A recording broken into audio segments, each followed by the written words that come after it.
Okay, this is the technology integration, looking forward technology integration panel.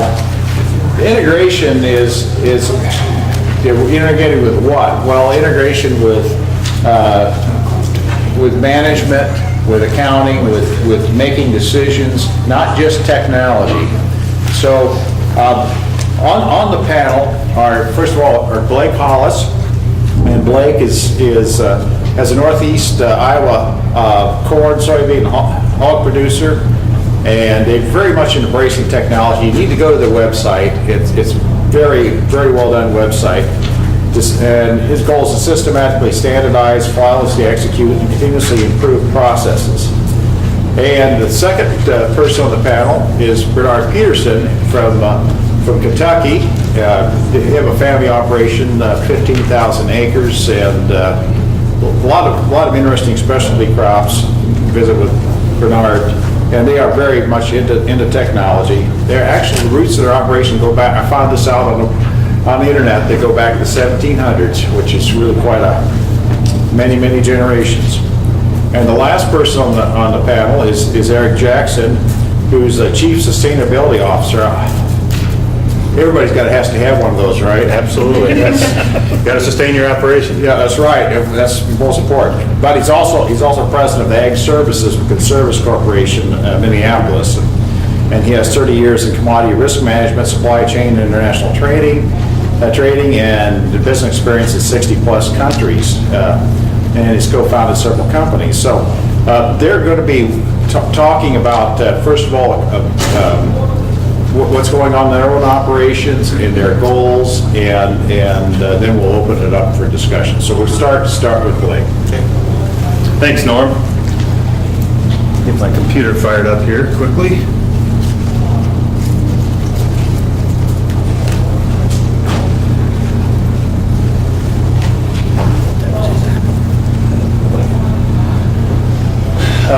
Good afternoon. As Norm said, my name is Blake Hollis, and I farm in Northeast Iowa up by Waterloo. And I'm going to try to breeze through this as quickly as possible. You should never run yourself down in front of an operation, but I've been introduced to all of you now, and so I know what kind of operations you come from, very sophisticated farms, and there's nothing particularly special about our operation, but hopefully our discussion here today about just kind of where we're at, what we're kind of walking through and looking toward, will stimulate some good discussion as we listen to Bernard and Eric too, and kind of take a look down the road here ways. So I'm going to talk today a little bit about technology and how we interact with technology in our operation. And so I found this Dilbert comic. It says, "My laptop computer's locked up. Can you help? Remember, you have to hold it upside down and shake it to reboot." "Oh, that's right," the guy says. And they say, "I wonder if he'll ever realize we gave him an Etch-a-Sketch."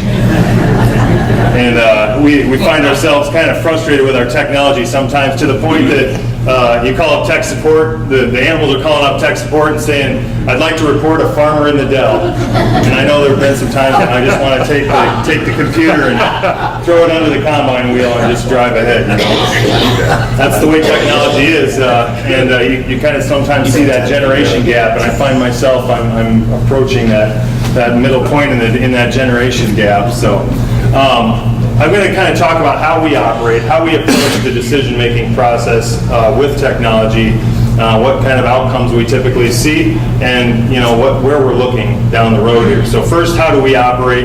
And if you go to our website and interact with it at all, hopefully you'll see this come through. We really concentrate on our core values. Our core values are that we are a progressive operation. We eagerly embrace new technologies. We're trying to look out ahead and position ourselves for the future. We have, Sally and I have a couple of boys that eventually we'd like to pass the farm along to, and I think that mindset of just, thinking that many years down the road just automatically gets you positioning yourself for the future, and it takes a lot of the, kind of questionability out of some of the decisions. Because, well, is there going to be GPS in the future? Yes. Is there going to be, some of those decisions are just kind of no-brainers. You know it's going to be a part of the future. You might as well tackle that learning curve sooner than later. Efficient. We, this is the part Norm mentioned, systematically standardizing processes, flawlessly executing and continuously improving. So when we, look at our operation, we're always looking for chances, opportunities to improve our efficiency. Customer wow. This is something that's kind of unique to our operation, but and at least the terminology. But this is one that we debated, exactly what to call it, but that captures really what we try to pursue. And our customers are our landlords, and in our case, Monsanto, because we grow a lot of seed corn. And Monsanto is our customer, and then, of course, on our hog division, Tyson and Swift are who we market our hogs to. And so we really try to anticipate what the needs of our customers are, what their desires are, and really get out ahead of them, and sometimes meet those needs or desires before they even realize that that's what they want or need. Stewardship is a big part of where we focus, trying to make sure we realize that we're only given the blessing and opportunity to manage assets for a while. We're a flash in the pan in the greater scheme of things, and so we want to make sure that we are responsible stewards of the blessings God has bestowed upon us. Integrity, trying to approach our business dealings with trustworthiness, honesty, responsibility, and treating people as we would like to be treated. And so, as we kind of talk about technologies a little bit, I'm just going to show you a slide here that, nothing too spectacular here with our operation. I'm sure, you guys are embracing a lot of these same technologies. Auto steer on every operation, documentation automatically occurring with every operation. We are really, really particular about the precision of what we do. In the seed corn business, and historically we've been strip tillers, and we're in a 20-inch row environment. Precision is everything to us, so we're really over the top with kind of what we try to implement to achieve superior precision and quality in our field work. When people look at our fields, we want them to look better than anybody else's in the neighborhood. Programmable logic controllers, we're using a lot of that technology throughout the operation, some off the shelf that we've bought, some that we've installed and programmed ourselves. Databases, we've got this kind of interesting evolution of databases that has occurred over the time that I've been involved in the operation, starting with when I was in high school, kind of writing some of our first databases, and then also working with FBS and with some of the off-the-shelf programs and trying to get those databases to talk to one another and so forth. And most recently working with Eric Jackson and Conservis and implementing, just this spring we implemented Conservis, their inputs module, and deployed that kind of a little bit in the 11th hour before planting season here this year, and we'll be working with the harvest module as well here in about a month or so.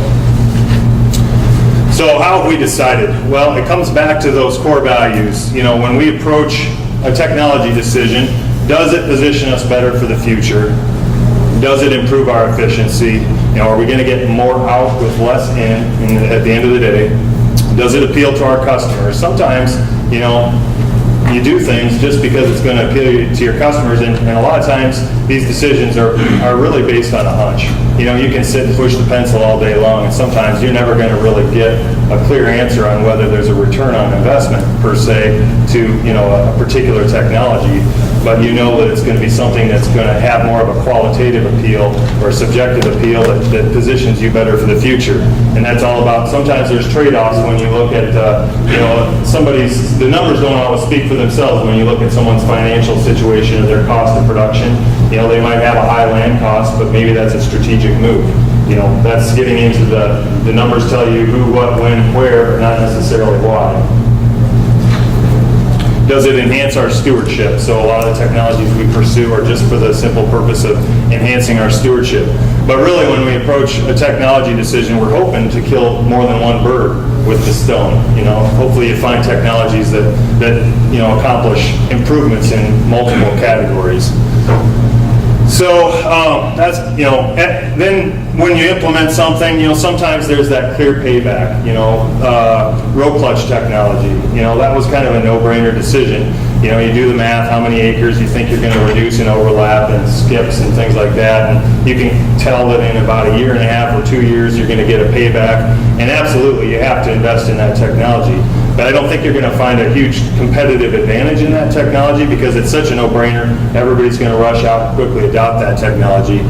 So a lot of times I feel like it's the less clear payback technologies that actually offer the greater competitive advantage in the long run. You know, working with Conservis, that's something that, you know, most producers are going to look at that and they're going to go, gee, you know, do I need a computer in the cab? It's not going to be as clear cut, but we're tackling that learning curve early, and we think that there's going to be significant competitive advantage in learning, growing with the technology, handling the data, having the business processes in place, you know, and well thought out, you know, as we grow with that technology. And then that leads to differentiation. You know, I'll give the example of, we just this past winter installed a Jungie system for mixing our herbicides up on farm, you know, instead of mixing them in the field and sending hot loads out to the field. There's an efficiency improvement there. So there's one of our core values accomplished by implementing that technology. But there's also a customer wow improvement made there, because Jungie system allows us to digitally handle some data. We're capturing, you know, electronically capturing data for each batch and getting a batch record printed out. Another efficiency gain, because now we can electronically handle that data into our record keeping system for cost tracking and so forth, and not have to manually enter. So we've saved some time on data entry, and it's going to give us the opportunity to electronically, you know, mold that data into something that we can process into information to present our landlords or to Monsanto. So the real world example of that is we were offered the opportunity to spray defoliant for Monsanto this fall, and that's the first time they've done that. Pioneer's been doing it for the last few years to spray a salt solution on the seed corn and make it harvest ready sooner. And they came to us and said, can you guys spray this stuff? And we're working now to get the process in place to, you know, to basically chew the data through very quickly and very accurately to present them with, you know, these are the loads we made, these are the weights of the material product that we used, and these are the fields and how much we sprayed in each field, very quickly with invoices. And I'm quite sure that we'll differentiate ourselves from all the other applicators in the other growing areas around the state that they are hiring to do that same process. Process improvement, you know, that's kind of along those same lines of just trying to streamline processes and information flow. So what's the next steps are we looking at? I'll just kind of walk through some of these quickly. Nothing, you know, no rocket science here, but you know, in the near future, key technologies or efforts we are focusing on are wireless data migration. We're actually working with John Deere this fall, piloting, or it's a fairly new on the market product, where we'll be wirelessly transmitting our data from the combine yield monitor, streaming that data basically, and getting that captured real time. And then I mentioned open data access, or ISOBUS. I was just talking to Eric about this, and hopefully he'll hit on this even better, but we really want to try to look for the technologies and the opportunities to capture our data quickly and get it, you know, reduce the double entry. So if you're entering information in a John Deere Green Star and you're entering it on a tablet computer, you know, you shouldn't have to enter the same data point twice. It should just be enter it once, and the hardware should talk to each other and all go to a common database, hopefully in the long run. And real-time information, just capturing that data quickly. It goes to our customer wow and our efficiency and progressive, you know, core values. And all of that drives toward a premium quality customer information loop. Again, kind of like I described with Monsanto and also with our landlords. When you look at our website, there will be a little portal login up in the upper right-hand corner. That's actually a dummy portal right now, but we have the development underway, actually kind of ready to go for the backside of that. We haven't quite jumped off that spot yet because we have some other business processes that have to get developed first, part of which will come through Conservis. It was somewhat of an adoption process here, but basically trying to automate and streamline the process of moving data into good information to present our landlords on a consistent and high quality basis, instead of, you know, hey, I put a report together this year and now next year, you know, it's getting late in the season and I don't know if I'm going to have time to process that report through. You know, we were reticent to put together a report for every landlord, because once you set that bar there, you got to do it every year, or else, they're going to be like, well, how come you didn't give me my report this year? So we have to have business processes in place that are streamlined and efficient, that can happen flawlessly every time, and differentiate ourselves that way. So the bottom line for us is our emphasis, and this is what Sally has brought to our operation from John Deere, is really focusing on process. Documenting. I know tomorrow Sarah's going to talk about standard operating procedures, and we're really going through a lot of these business processes and trying to get documentation in place, thinking through the steps, and learning how to do that kind of more naturally as part of our culture and our organization. And instead of me, verbally spilling on one of my employees what I want to happen. Yesterday I went through that. Sally said, write down the steps. Okay. Forced myself to go down and write down the steps, and then all of a sudden I actually effectively communicated for once, lo and behold. So I have this quote on here from Bill Gates. The first rule of any technology used in a business is that automation applied to an efficient operation will magnify the efficiency. The second is that automation applied to an inefficient operation will magnify the inefficiency. So it's really easy to get caught up in the technology and how cool it is, and I'm guilty of that, definitely, oftentimes, but we have to think about the business processes, and are we being efficient, and is this going to help us, as a means to an end? Just a couple of things I'll hit really quick of, kind of more pie in the sky or a little further out there technologies. We're going to be moving toward individual row and nozzle control and monitoring, actually recording on our sprayer, by the nozzle what the spray rate is. That will be part of an effort to accommodate Monsanto with their Roundup hybridization system, replacing detasseling with a Roundup sterilization process, basically. More robust and more numerous weather stations. We have an automatic weather station, wireless, on our farm that we've been collecting data from for quite some time, and I'd like to have more of those scattered out throughout our growing area. Monsanto IFS, so this falls in the category of big data, and so this will tell you where we stand on that whole debate. We're not working with Monsanto IFS yet, but we're putting pieces in place to go that route, because I believe that there's going to be value rendered there. And of course, we already work with Monsanto on their seed corn production side, and we're very comfortable with that relationship in that company. And so we're planning on probably doubling down that relationship a little bit. RFID is not something we're currently using, but I'm constantly looking for opportunities to kind of tap into the learning curve on that. And particularly what I'm looking at there is trying to come up with data logging opportunities for activity-based costing. We're really over the top with our labor record keeping, and so I'd like to try to figure out some means of automating some of those processes of keeping track of how our employees are spending their time. A lot of it's manual, writing down records and collecting that right now. And just put on there, because I think it's cool, robotics. My kids are really into robotics and swarm farming. Just some of the technology that's coming down the pike, I think, is really, interesting and exciting. Having robots that talk to one another, and there's just nanobiotechnology. I like to mention that one because I think that there could be developments in that realm that could completely turn agriculture upside down. When we talk about yields of 400 bushels per acre, being attainable or not, well, change the paradigm of what scale you're thinking on. When we can start to have protein motors and things like actually manipulating the most minuscule parts of a cell. Pretty amazing things could happen that could completely change your thought process. Meanwhile, we're plowing every little bit of capital we possibly can muster into land. Is that the right move to make? Time will tell. Maybe it's not. I don't know. They made meat in a petri dish here a couple months ago, right? So that's really all I have to share. And What is your website? Lanehaven.com. LANEHAVEN. Oh, right there, lanehaven.com is our website. So, yeah. Thank you.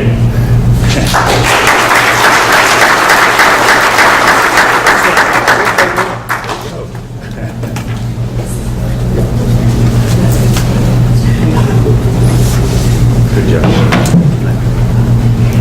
I don't have all these fancy presentation slides like Blake had. Besides that, he covered everything, so there's nothing left for me to say. I'm Bernard Peterson. We have a family farming operation in Central Kentucky. Primary customers are the bourbon industry. We grow a lot of non-GMO soybeans. In fact, all of our beans are non-GMO. Particularly, they're going to the Asian realm, Japan, Indonesia, Korea, the primary customers of those. A lot of GMO goes into the distilling industry. We've got a company out in Indianapolis that's using waxy corn. We're producing corn for them. So value products that we're doing. We're doing that all with myself, 2 brothers, and a nephew. I'm the youngest of the brothers. My nephew is an old Deere employee. Came in as an engineer, so I'm used to dealing with engineers too, Blake. Two brothers certified engineers, so I catch all that detail. But anyway, a different idea, a different way of viewing what Blake pushed on. I look at the decision-making process. There's really 3 or 4 kinds of decisions we make. First off, we have to deal with the data decisions. What's going to happen today? What's going to happen this week? What's going to happen next month? And what's our 5-year plan? How we attain the data we need, to make those decisions comes in different ways. The technologies. Again, we have a core value of sustainable agriculture, something that is good for both the environment, our family, and our community. I think that's the base core value about everyone in this room, but we have to keep that in mind for every decision we make. The daily decisions, most of that information is coming to us through conversation. Not a lot of technology.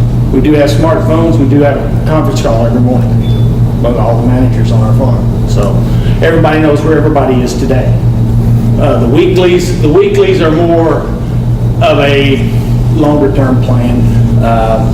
What is done. We're using Conservis as well, so we have up-to-date data as to what has been completed, what is left to be complete, lots of spreadsheets, etc. And then as we get into the longer-term planning, that's when we get into the data, the FBS, the accounting data, a lot of that reporting, like Sarah was talking about this morning, the decision to buy a sprayer or not to buy a sprayer. Let's look at those efficiencies. Let's look at what it's been costing us. Let's look at how many acres we've been covering. Let's look at what size sprayer we need to cover the acres we need to cover. Harvest equipment the same way. We can run reports in the FBS, crop history report, and looking at operations can give us the total number of acres we've covered in every given operation. It tells us that on average we cover a corn crop 2.5 times with a sprayer every year. And so we know those metrics to measure with. How we get that data in, how accurate it is. Those are the technologies we need to get to in the future to make that cleaner. The fewer steps we have to make. Like I said, we're entered in the GS3. We're entering it over here on the pad. Let's eliminate one of those. Let's get rid of it. One data entry is enough. Sprayer shutoffs. We went to swath control on sprayers. It was like 2.4% savings in acres covered. And it's a no-brainer. It's like Blake was saying. Some of these technologies are no-brainers. The ones that save us 0.5%, those are the ones that get hard to measure. That's where our data has to be good, verified, and you have to have a lot of confidence in it to say that I'm going to save 0.5%. But if you have that confidence, that decision can be made, and that brings us back to Mo's and John's spreadsheet and our break even. That takes you from 4.25 to 4.20. Then the next decision makes you 4.15. Pretty soon those profits start adding up, and hopefully we can take those break evens on that. I'll leave it with that and let Eric take over.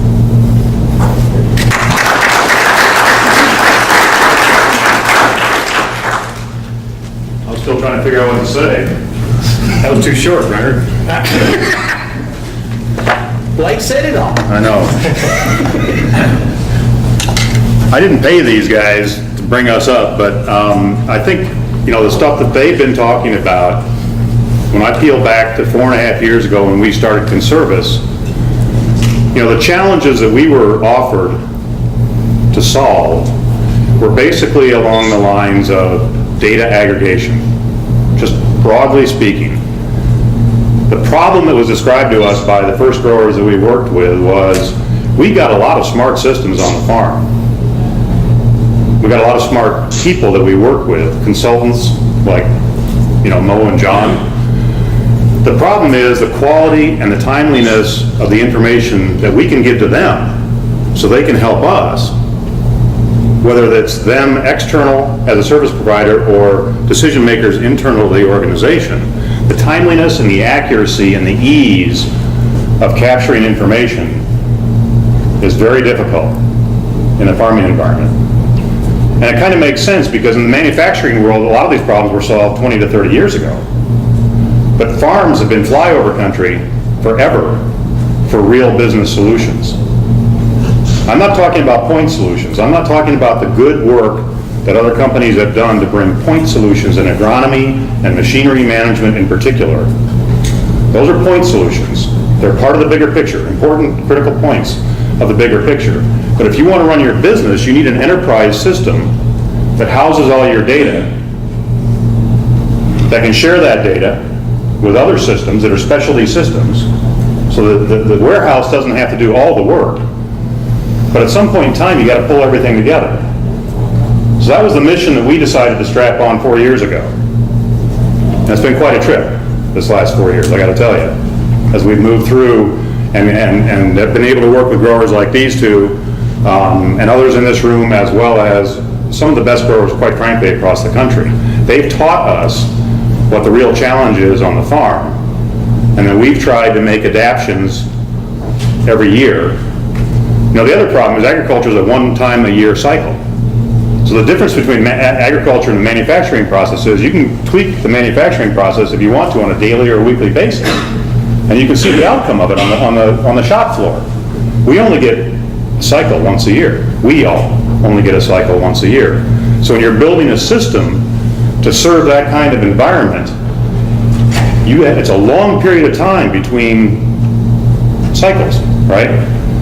So we can't make the immediate adjustments and see the immediate outcomes. But we're living in the same cycle as everybody in this room is. So when we decided to take on that challenge, the four main components of that were data aggregation, and automation, and communication. That's one challenge. Data storage and access, organizing that data in a way that it's usable. Reporting and analytics. Now I got data, what am I going to do with it? What am I going to use it for, right? Catching it is fine, but if I'm not going to use it, why go through the exercise? And then data sharing to third-party expert systems that bring value to the grower as well, that we don't need to replicate, we don't need to build in our world. Bernard made the point about the different time frames for decisions. You got the really immediate stuff, you got the daily, you got the weekly, or I'll call it the intermediate term, and then you got the long term. But it all begins with good information. So data has to become information to be usable. But if you don't have high quality data and you're not capturing it at the time of the activity, the rest of the exercise becomes difficult. I mean, John referenced it, Mo referenced it. We need more data. Well, it's not just more data, it's also better data, higher quality data. So we endeavor to help all these downstream experts provide you guys value by automating, aggregating, and communicating information across the scope of your operation. That being said, we're constrained, and I use that word in the politest way, but we're constrained by all the other guys out there in the world who are in the data business. As we looked out across the landscape of accounting systems in agriculture, quite frankly, the only one that we've been able to work with is Norm and his group. We went to the other guys. We talked to them. Not interested. Not interested in exchanging data. Not interested in having an open platform. Not even interested in having a conversation. Because they moved on now and they're doing payroll work, right? They've found other honeypots, and they've kind of given up, quite frankly, on agricultural development, and they're moving on into other industries. Norm stuck this out, his group stuck this out, and we've been willingly working with those guys. We haven't perfected anything yet, but at least we found an open platform that we can work with. So that's one example of how, when we catch data and we put data together, that data that can be shared with the accrual accounting system, which brings at least long-term value, perhaps intermediate-term value. But what about that short-term stuff? What about the activities? What about the day-to-day activities? How do you get that information in? How many people are still writing stuff down in the tractor cab? Really? This is an unusual group. We still encounter pads of paper out there every day with some very sophisticated growers. But then you have the stuff that's on board. You got your onboard systems. You might have data that's being generated electronically at any number of spots, scales, testing devices, meters. There's all digital pockets of information. We call those data silos. And right now, most of them exist kind of at the ground level. Well, in a future state, absolutely, everything's going to be in the cloud. But the way things are going right now, in my estimation, 5 years from now, we might all be in the cloud, but all we did was move those data silos from the ground to the cloud. So I'm going to have my John Deere data silo. I'm going to have my AGCO data silo. Keep on going, right? You still need a data center on the farm providing you the view that you want of your information regardless of the source. And John Deere's not going to fix the problem for AGCO, and vice versa. I don't mean to pick on those two, but it's just easy to do because they probably represent the lion's share of, the machinery in this room. So if you think about the technology that's available, it's not a technology problem anymore, it's a business model issue. We've got Bluetooth, we've got Wi-Fi, we've got smart tablets, we've got RFID, right? We've got telematics. All those are components and ways to get information into some place. You need it in one place. That's our mission, is to pull it into one place so that we can feed smart systems, so we can give you a view that maybe other systems aren't going to give you. We've not even begun in our group yet on the analytics piece of this. We're doing very simple reporting. Because what we've learned is this is a change management process. As we come on farm with you, your farm is going to operate at least slightly differently, if not radically differently, than other farms. There's a training process that has to happen. Once you get through that training process, it's fairly routine using a system like ours. But there's a training process that happens. Today, we have guys that are taking our tablets and smartphones, or commodity tablets and smartphones, and re-recording information that's already on their Green Star. Why? Because you want it sooner rather than later. And right now you can't get it sooner rather than later. Oh, there's another solution though. There's a card reader. So starting this year, we're going to be establishing card readers as another solution. We're not the only card reader in the industry. In fact, we don't even make this. We're partnered on this. But why would you use a card reader that's a mobile card reader that works with a smartphone or a tablet and sends information to the back office immediately? It's that immediacy, it's that accuracy. Now I'm at least eliminating the inputting of some things that today you're required to input on your smartphone or tablet. We've got Bluetooth. You can tell we're not hardware guys. This is about the ugliest thing I've ever seen. This little device will screw into your grain cart scale, the scale head in the tractor, and wirelessly take that information and put it into the application on your smartphone, where then you record that I loaded the blue truck and it's going to Cargill, wherever, right? So we've created now a traceability system. Your guy in the grain cart's logged into the system, it takes him 3 seconds to make a ticket. It's probably the same information you're asking him to write down anyway. And that's visible now in the back office as soon as you can send a text message. And it does it automatically. It doesn't ask you to send it, it does it automatically, right? Now, if you can get all that information into a table, into a tabular format, imagine converting that table into a picture.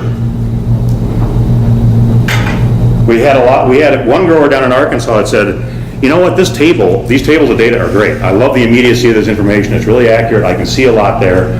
But sometimes a picture just tells 1,000 words. So I'd like to be able to, he said, look what I do. I've got a clipboard with 100 pieces of paper on it. Each one of them represents a field, and I got 3 different colored crayons tied to that clipboard. And I'm taking phone calls all day long, and I'm color coding these fields with activities being started, activities being completed across a number of different types of crops. So I can keep track of stuff, so I can figure out how to move my teams around between places. Well, that's easy. We just took basically a simple Google Map interface, took that data that we're capturing and put it in tabular format, and now it's available visually on a map. So I can look at a color-coded map, all my fields, correctly located on the map. I can zoom in and zoom out, no matter how big my operation is, and I can see what hasn't started yet, what's in progress, and what's completed along any activities that I set up. So I can watch my tillage team, I can watch my spreading team, my spraying team, my planting team, my harvesting team. I can see everything. Now, if I want more information, I can touch a field and drill down and get more data. So that's a very short term, that's a daily tool, but you have to get the information to be able to use a tool like that. So our mission, and we're early days, like I said, we're 4.5 years into this. We're on about 1 million acres right now in the US. I'm proud to say we opened up Australia in the last 6 months. A bunch of really high quality growers have helped us figure this stuff out. We've learned from some of the best operators in the country what the challenges are. And we're going to continue to build into these solutions. There's still gaps in the market. There's a planning gap. How do you take your agronomy and move it into a business setting and then execute through that over the year? So a planning module is going to be available next year in addition to our current inputs module and our harvest module. But today we can take you from the time that you start a crop year until the time that you finish a crop year and capture all the pertinent data at a field level, sliced into ownership hierarchies, and available in filtered reports. And we're going to continue to build on that. And the point is not at all to replace your accounting system. Far from it. We are not an accrual accounting or a cost. I will say this, we do capture costs. We do want you to be able to see things on a very crisp, granular, or rolled up basis on as often as you need to. But once we have your field set up by ownership structure, you can run a filter on Joe's portion and Mark's portion and Kevin's portion, or you can slice it a different way and do it by county. You can pick the filter the way that you want to see things. Run it by crop. So as you move through the season, you've got very timely, critical information. And then that same information can be moved into your longer term planning. And it can be shared with your landlords, it can be shared with your agronomists, it can be shared with all your consultants. We're not trying to do anything but facilitate those relationships. We're not trying to replace anything that you're doing today other than we'd like you to get rid of paper. And we'd love you to get rid of spreadsheets, because the extensibility year over year of a database is much more powerful than anything you can do in spreadsheets. Much less fraught with risk. It's a web-based system. Everything that we do is in the cloud, so you can access it from anywhere. Anybody who has authority that you give authority to can access what we call the back office. The guys out in the field who are using tablets and the handhelds and these other devices, they've got limited authority for access, so they're not going to be able to get into your system and see your information. So we're early days, we've made good progress, and I'd love to talk to any of you guys about the opportunity to work with you. That being said, we've fired a couple of customers this year. Why did we do that? Well, it was probably our fault to begin with. What we've learned through some hard knocks this year is there's always enthusiasm for making stuff better, but what we do is not magic. Technology is at the core of it. We do a lot of service work with our customers as well, software as a service, but ultimately if you don't have a record-keeping discipline, or if you don't intend to develop a record-keeping discipline, I think it was the quote on your slide, right? We say automation just makes bad stuff happen faster. So if you're not gonna, if you don't want to really do the work, you shouldn't automate. That's my recommendation. So we've had to fire a few customers this year. We've been on the bubble with a few customers because we haven't been able to perform according to their expectations of us. But in general, if you and I sit down and talk, and we understand where you are in your journey towards improving your business efficiency, I can help you determine whether or not we can help you. And this type of technology, this stuff is all commodities. This is going to go away. All this stuff is going to go away. I don't know what it's going to become. 10 years ago we didn't see this stuff, right? It's going to become something else. So all these things are just little widgets, but they're very useful. And there's going to be a longer tail in the farm country because farm country is a slower adopter. So these things for the next 5 or 10 years are going to be very useful, and then they're going to get replaced by whatever replaces them to capture data. But ultimately, having a data center and having a data hub is what we're trying to bring to the whole process of business management and farming. Hope that makes sense. Look forward to your questions. Thank you.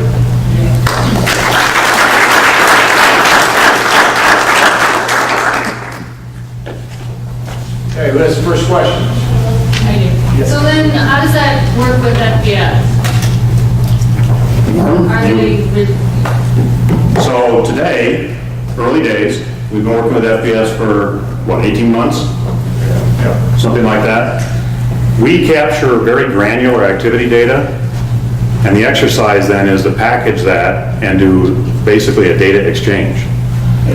We use the term integration very carefully in our shop, but integration from a user experience standpoint just means you don't have to handle the data again. We figure it out, right?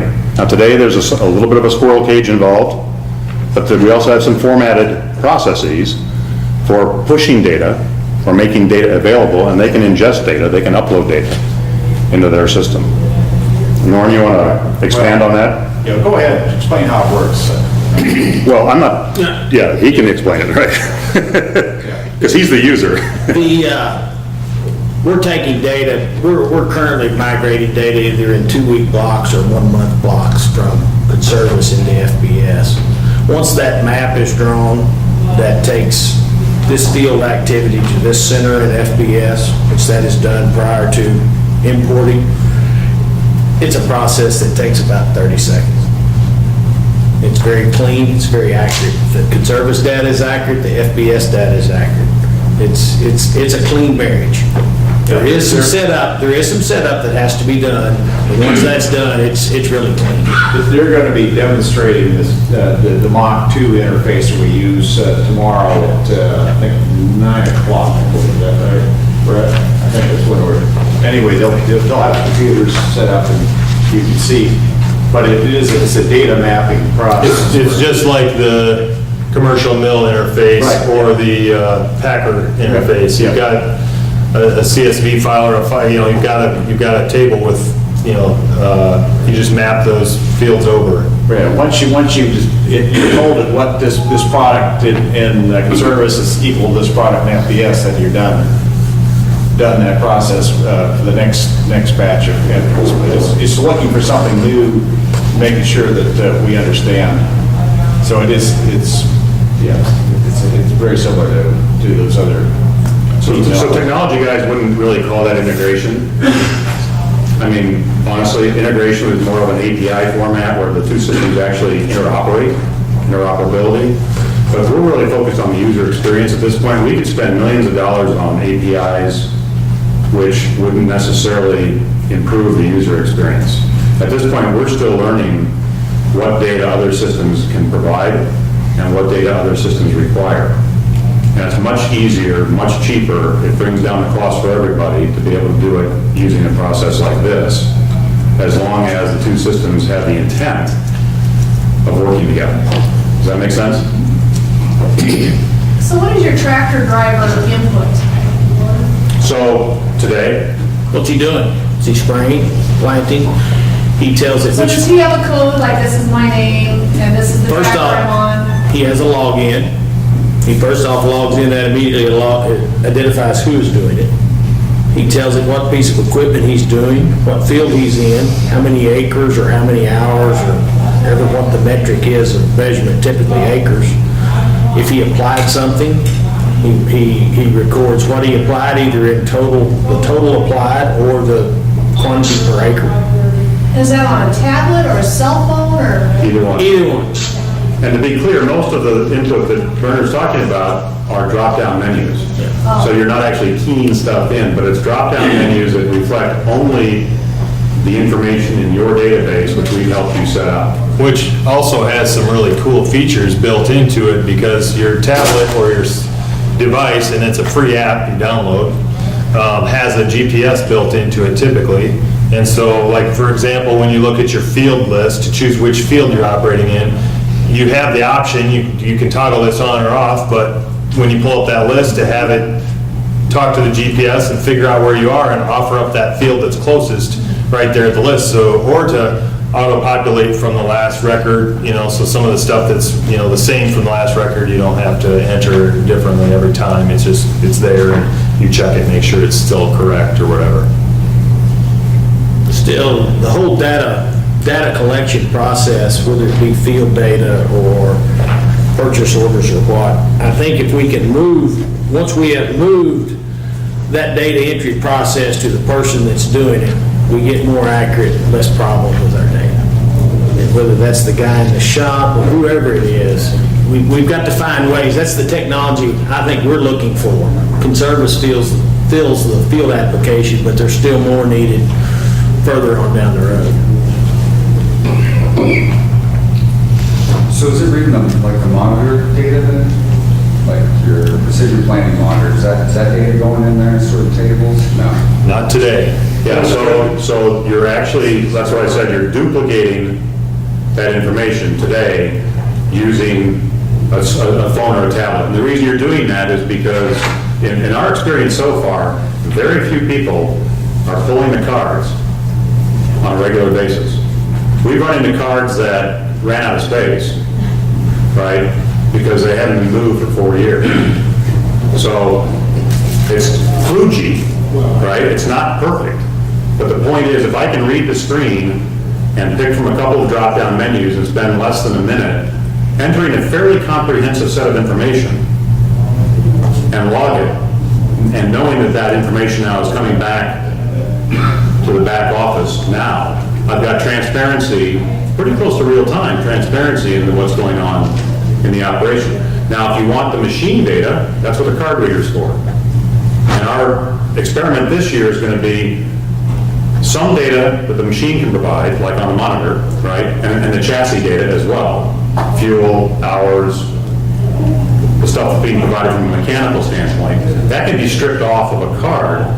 There may still be other components that you want to co-record with that. But that would just shrink down the amount of stuff you have to do here, right? So you create a ticket here, plug the card in, it sends the information back, we couple that into an activity ticket, which becomes part of the record in the back, and then parses out into general buckets, a field bucket, an ownership bucket, you name it, okay? So all these technologies are in play right now.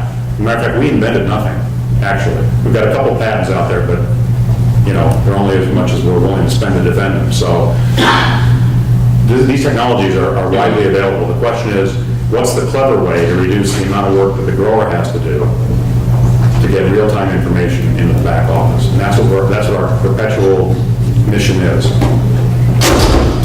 So just to clarify, you said that reads the cards, so you're saying like off the planning monitor? Yep. That data. But that's always like in a proprietary file format. So Yeah. Are you storing that data? Yeah.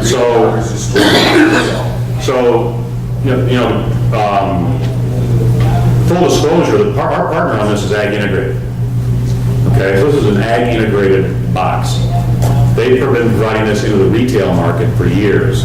They're trying to get into the farm market, and their primary channels through us. So they have an agreement with all the major providers. There's about 15 different monitor technologies that they can interface with. So they've got that agreement. And then our work with them is, okay, we don't need everything. In our world, we are not after the precision ag data per se. Doesn't mean we couldn't, but today we're after field summaries, for example. Okay, so the parsing of that data that happens between us and them is different perhaps than what happens between a retailer and them. But it's the data. It is the data that comes off the machine. We partner everywhere we can. It's too much. You can spend $1 billion and not build enough stuff, right? There's plenty of smart people in this industry. Yes, sir. Why do you say you're not after precision ag? You know, I think Mo mentioned it as well. I think that there's a discipline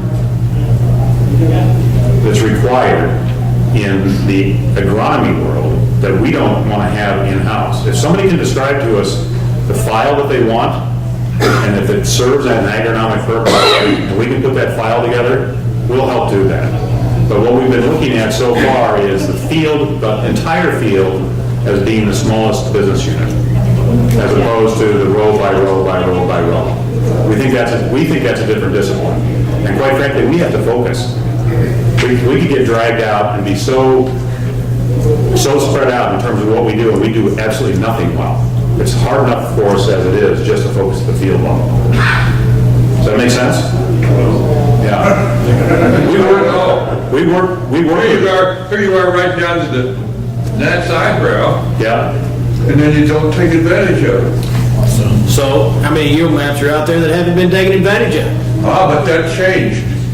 That has now changed, or that has changed? And the thing that scares me to death is that people that you're working with and people that you're working with will now take the data and tell you what to plant next year without telling you why.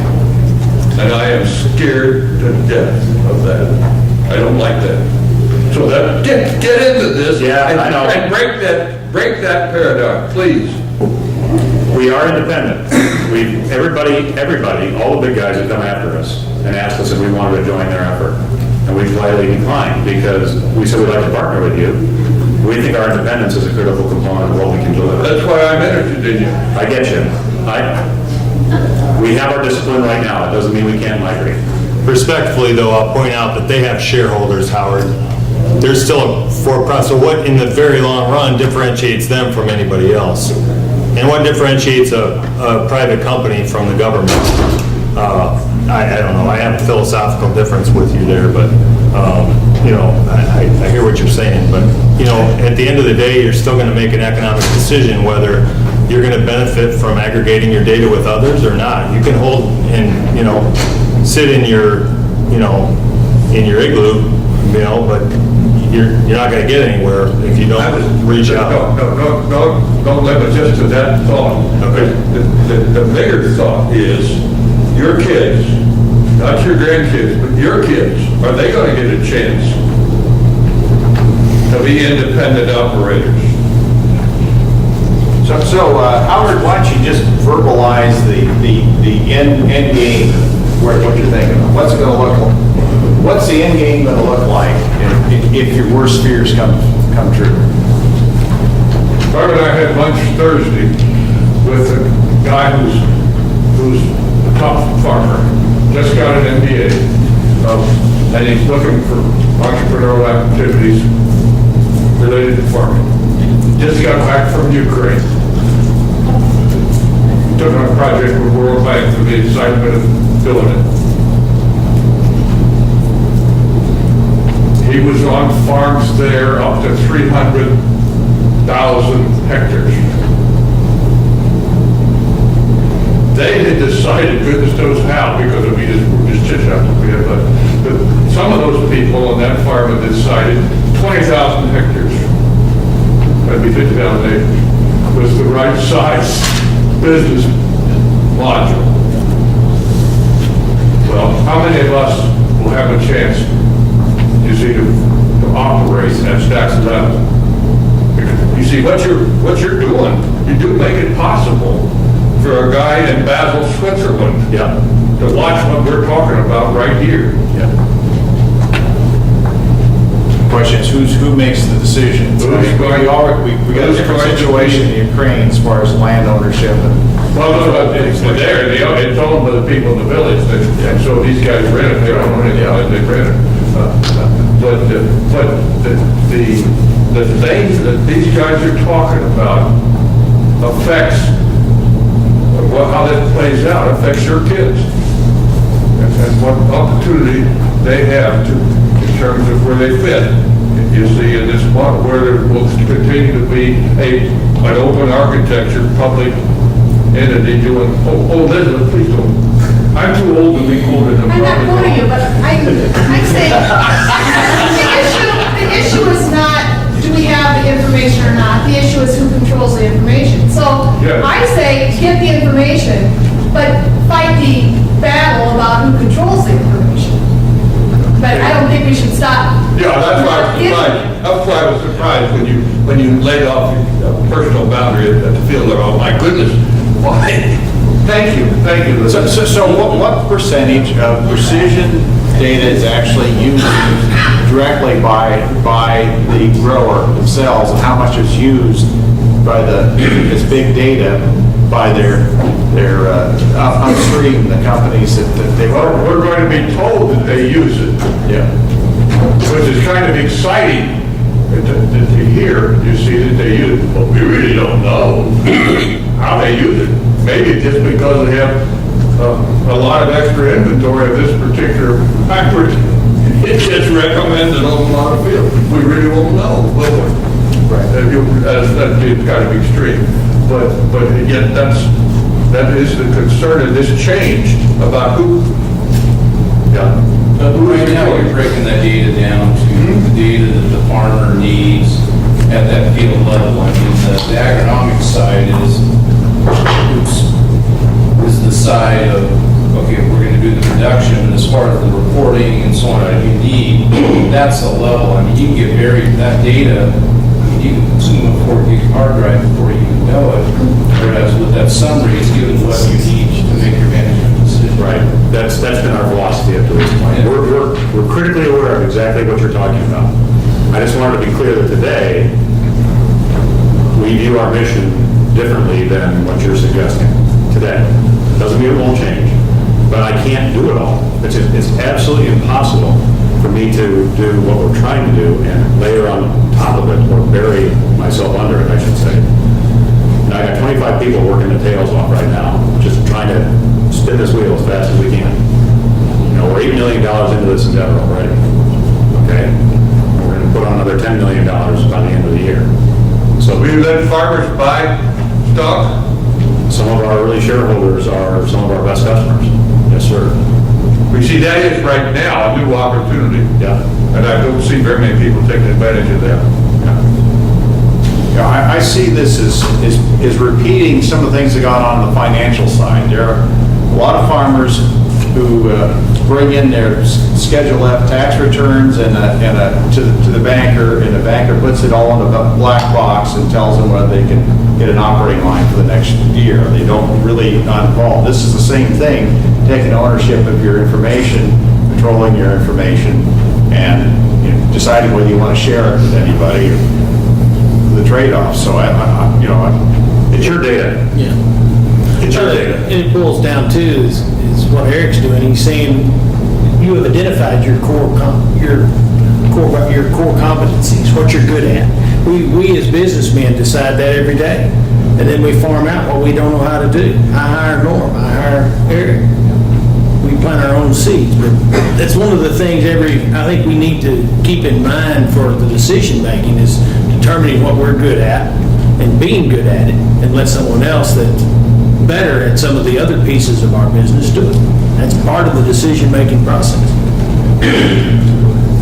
You said it's your data, but all that precision data is coming off in these proprietary file formats. You can't even get that yourself. You guys spend $1,000 more for software just to look at your own data with it.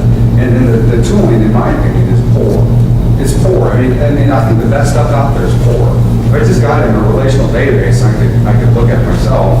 So you have all sorts of values right So there. thank you. That's what we do. That's what we're doing. I don't want to make it sound like this is an event that has happened. This is a journey. And it's going to continue to be a journey because all the other pieces in the marketplace are going to continue to change, right? I mean, in full disclosure, we're working with John Deere's crop insurance group because their crop insurance group is frustrated with their technology groups. And they went out and advertised that this is a seamless solution between our technology and our crop insurance. And they got more people leaving that boat than are coming onto it. And so the crop insurance group is throwing up their hands and saying, you know, we need solutions that our guys can't create. So we're talking to John Deere Crop Insurance because it's your data. You need to be able to push it, share it as you want to do it, right?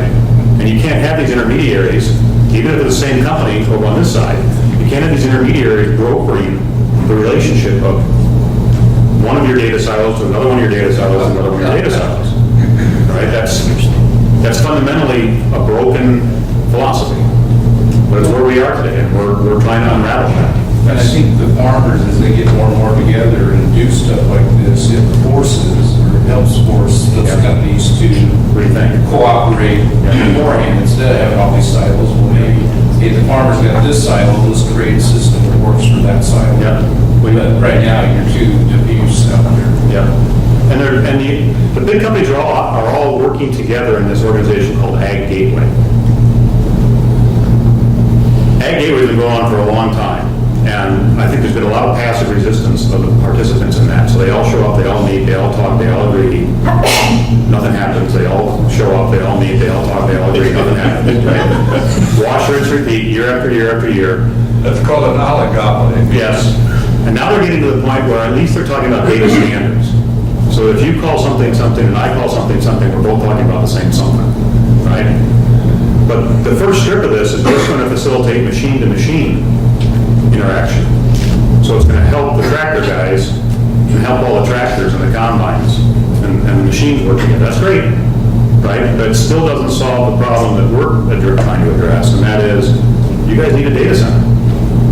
You guys need to be facilitated with modern tools that allow you to operate your business and allow you to interact with your chosen specialists and your chosen advisors, and flip that 80-20 rule. 80% of the time spent in the exercise of trying to gather data, that only leaves 20% of the time to analyze. We want to give you the 80% to analyze because you only spend 20% of the time gathering, right? But it's a big job. It is a huge job. You know, my wife wonders why I'm not retired. After 25 years in the commodity business that went really well, you know, she says, why are we traveling? I say, because I'm having way too much fun trying to figure this out. Well, we want to thank you guys for stirring things up. Let's give them a hand.